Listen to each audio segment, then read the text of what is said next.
In the beginning was the word, the spoken word, which sometimes provoked combat.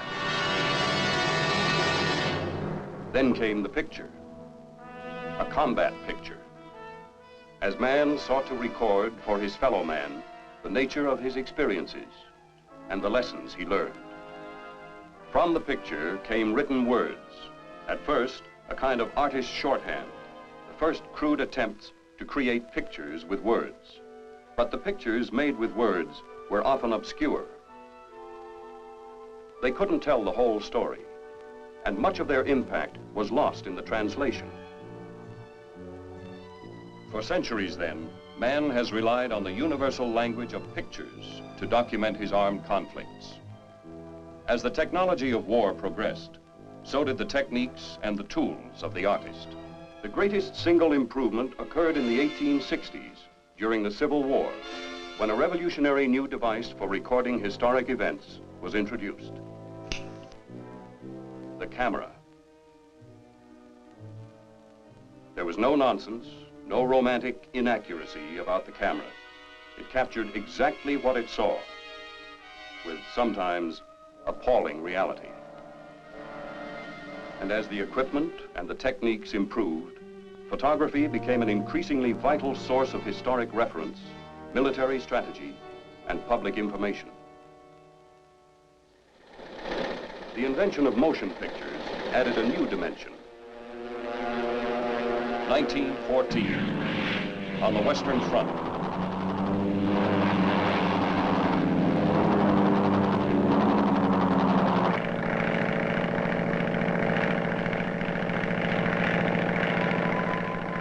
The combat cameraman established himself as an indispensable member of the military team.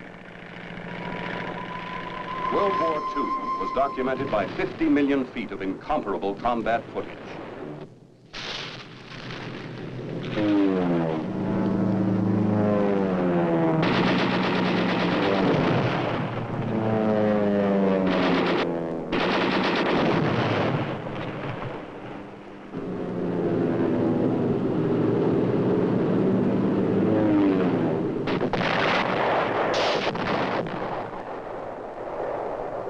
The end of World War II marked the beginning of a new assault. In the vanguard of the burgeoning jet age, sleek new aircraft were already smashing through the sound barrier. New speeds and performance levels required more sophisticated weapons, radio and radar systems. And once again, as in the past, the advances in the technology of war required corresponding advances in the tools and techniques of war's documentation. This is the story of how a serious technological gap was closed in Southeast Asia, when U.S. Air Force combat photography took up the challenge and gave a new look to the age-old language of pictures, and in color.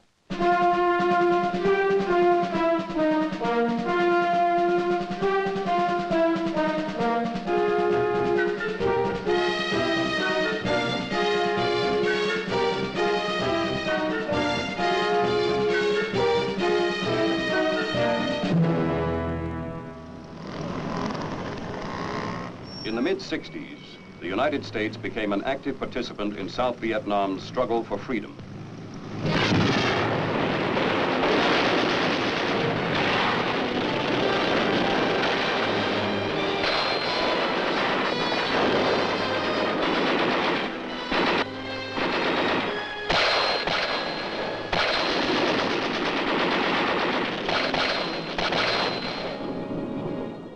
Air Force fighter bombers went into action, only to learn the Air Force photo capability then in the field was too small, the stepped-up demand for films too great. Combat camera development had dropped too far behind supersonic fighter aircraft technology and ordnance delivery techniques. In 1965, recognizing the need for remedial action, the U.S. Air Force Chief of Staff directed that an entirely new operation plan be formulated.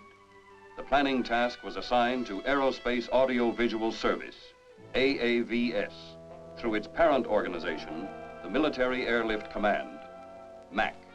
The MAC and AAVS planning staffs followed through. The requested plan was submitted in record time, and approval was received in December of that year.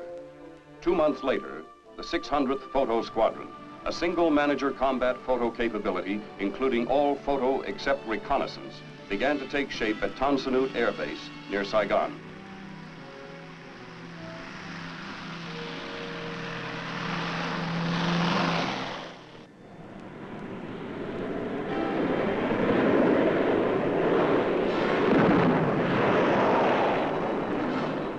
The combat photo function was beginning to align itself with all other Air Force operations in the theater. Headquartered in Vietnam, the squadron established detachments throughout Southeast Asia. One primary mission is combat documentation, called ComDoc. It produces historical documentation footage on the ground, in the air, on every phase of the Vietnam conflict. You see Air Force ComDoc photographers jump into battle.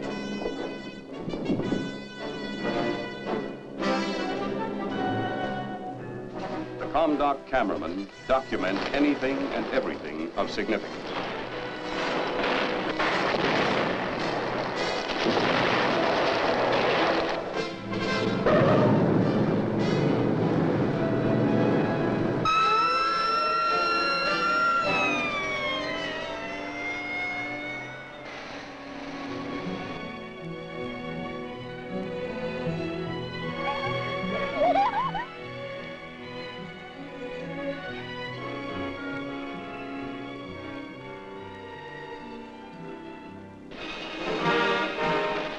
The wounded soldier leaves the battlefield within minutes.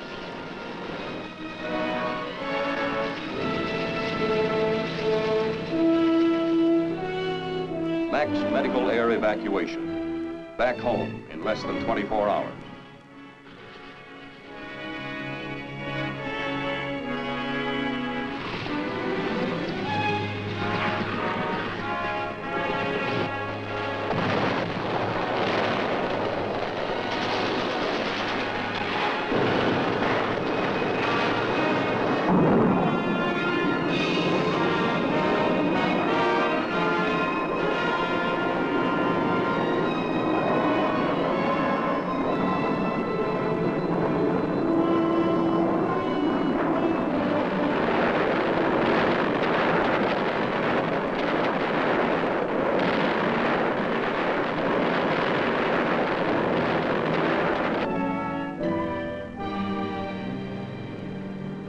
Puff the Magic Dragon, 18,000 rounds a minute.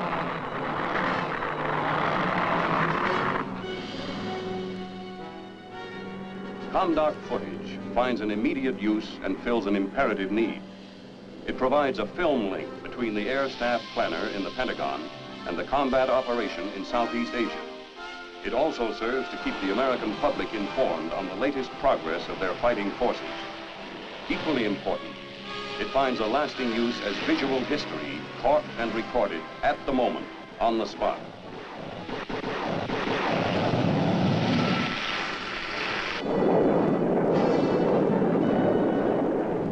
The highest priority in the Photo Squadron's mission is armament recording photography.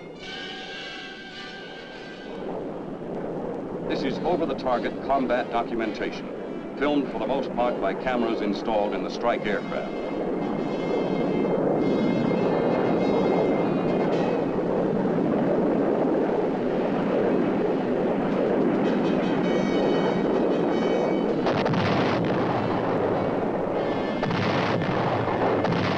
Airstrikes are filmed in direct contact with the enemy, under hostile fire, as evidenced by these tracers. It is combat photography in its purest form.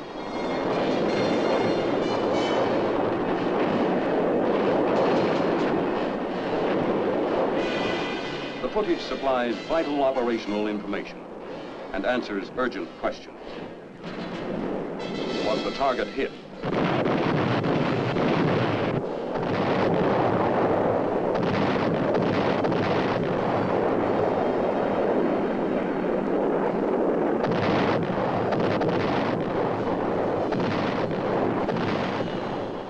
Which weapon worked best against them?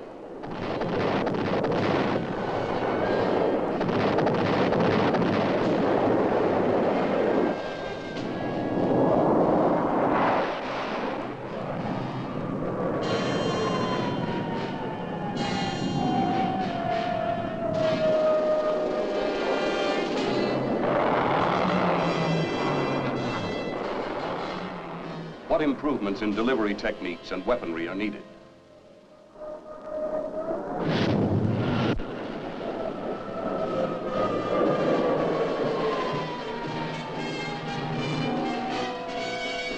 Watch this MiG try to evade our missiles.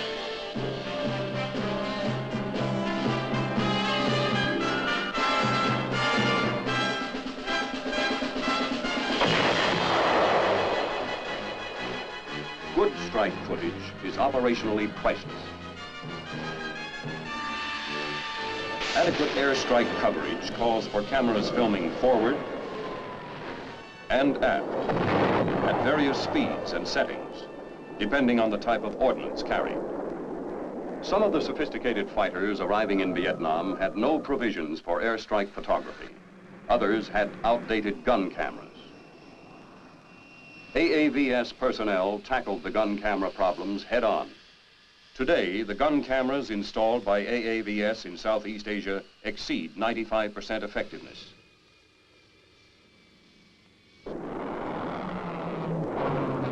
This aiming device, or pipper, appears on most gun camera footage.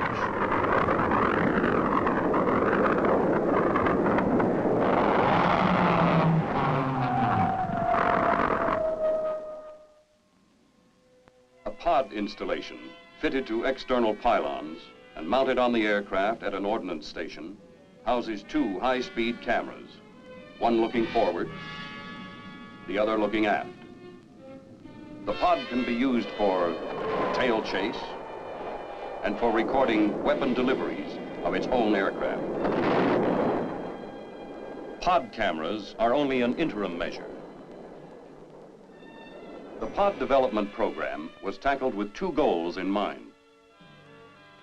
First, how to best photograph weapon deliveries, and second, how to install the cameras in the aircraft. This latter problem was solved by devising a blister camera installation. Briefly, a blister is a protrusion on the aircraft. This approximated the ideal of mounting the camera array inside the aircraft. Like the pods, they house cameras aimed forward and aft and are automatically activated when the pilot fires his guns or drops his ordnance.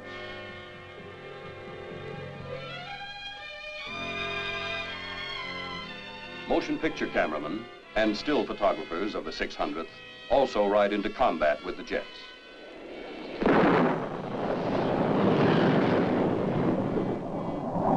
Attacking heavily defended targets in North and South Vietnam.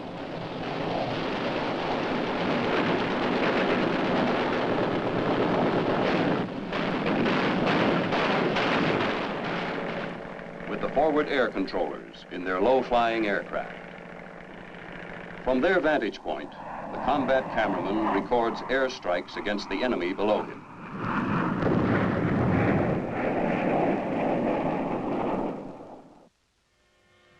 With hundreds of combat sorties flown each day, the 600th photo teams must load, download, service, maintain, and repair the airstrike cameras. They work fast to unload the exposed film and get it into the lab for immediate processing. The Photo Squadron's 5 labs are equipped for 16mm color motion picture processing. Housed in air-transportable trailers, air-conditioned and fully equipped, these labs are the nerve centers of the whole airstrike combat documentary mission.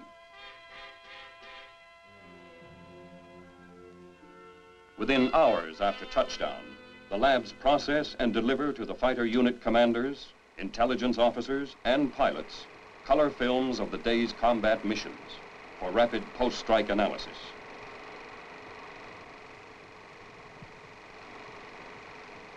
This footage documents several strafing runs at an enemy petroleum depot.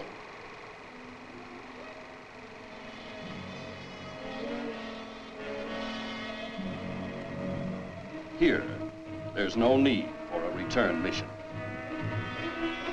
The airstrike footage is culled by the film editors at each motion picture lab. The most significant footage is used nightly to brief the commander of the 7th Air Force in Southeast Asia, rush to the commander of the Pacific Air Forces, to Washington for viewing by the air staff, and ultimately for public release. Strike footage is also carefully screened by the intelligence fraternity at all levels of command. South Vietnam.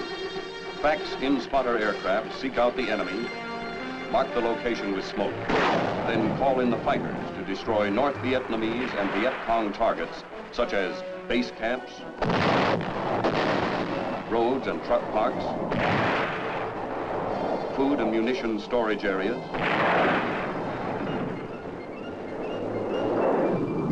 supply routes,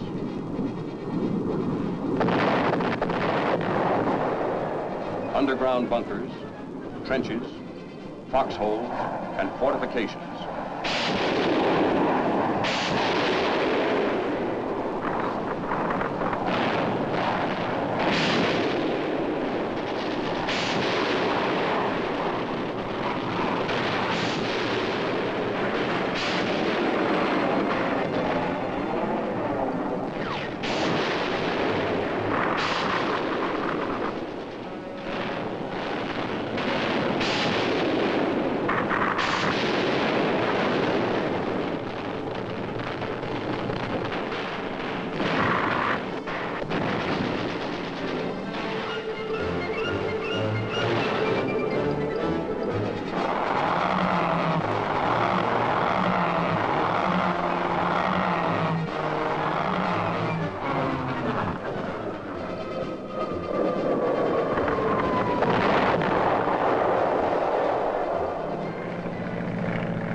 These miniguns fire 6,000 rounds per minute.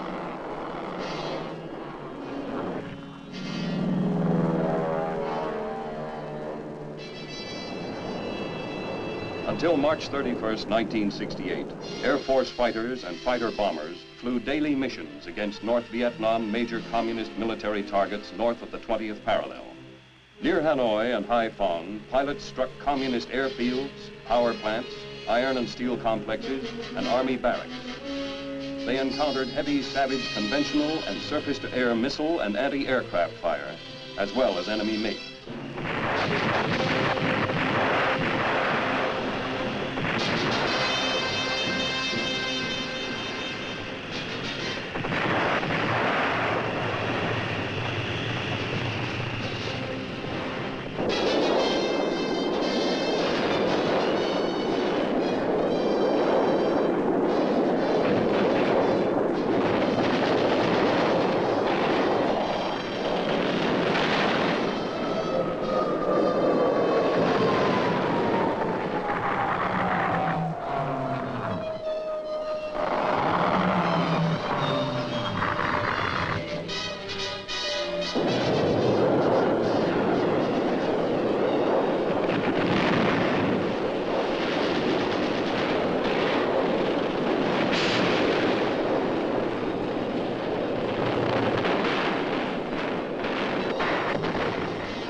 The selected original is forwarded to the Air Force archives to be cataloged and stored permanently as a historical record.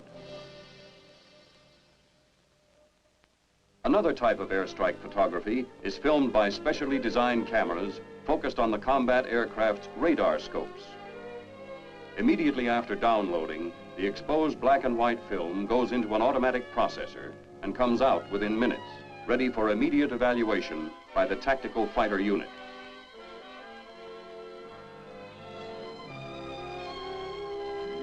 A panoramic strike camera also provides a rapid look at combat results. This camera records an image that extends from horizon to horizon, fore and aft, along the aircraft flight path by means of a rotating prism. A portable processing unit, designed for 70mm film, provides short processing time, ease of operation, and quality reproduction. The transfer film is pre-imbibed with a developer and a fixer.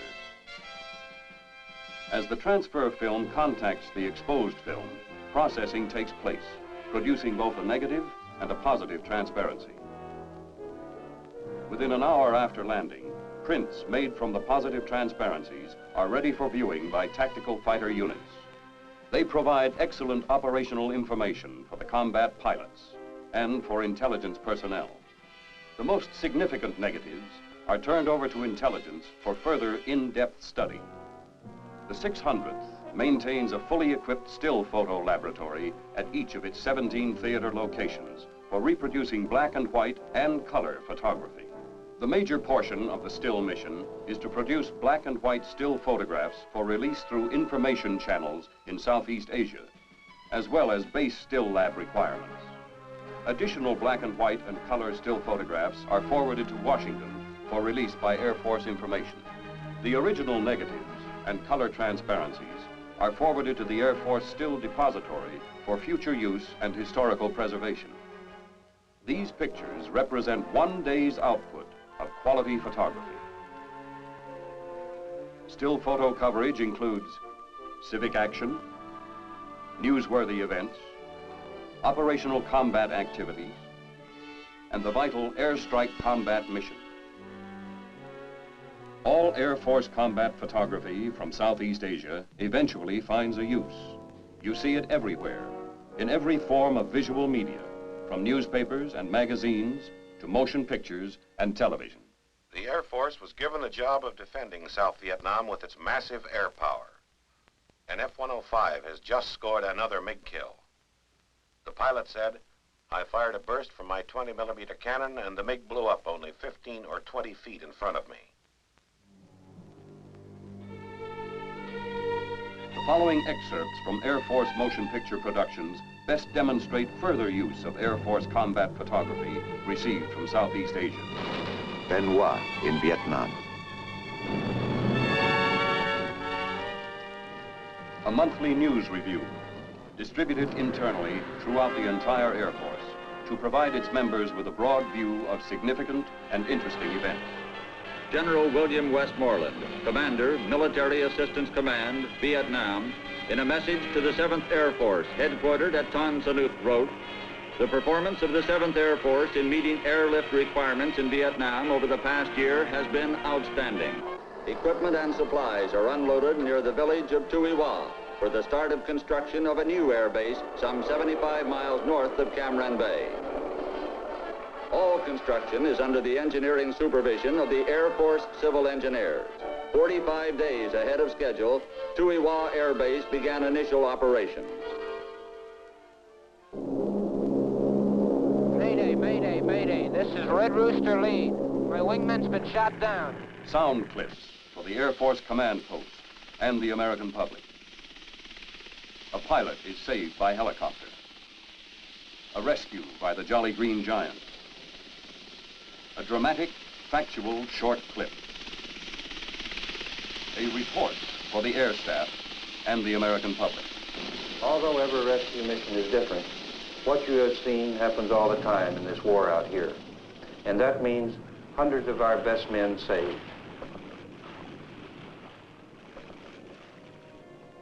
On the ground and in the air, the United States Air Force Combat Photo Mission in Southeast Asia is served around the clock from 16 units and its operating squadron headquarters at Tan Son Nhut Air Base in Saigon. Vietnam detachments, all operating mainly out of trailers and vans, are located throughout South Vietnam. Cam Ranh Bay, Phan Rang, Bien Hoa, Da Nang, Duy Hoa, Nha Trang, Pleiku, Binh Thuy, and Phu Cat. The Thai detachments, housed in specially designed air-conditioned buildings, report to squadron headquarters through the 601st Photo Flight located at Korat. The detachments in Thailand, reporting to the Photo Flight, are Tak Ly, U-Bon, U Dorn, Utapao, Don Wang, and Nakhon Phanom. This is how the Air Force Combat Photo Mission in Southeast Asia is being accomplished today.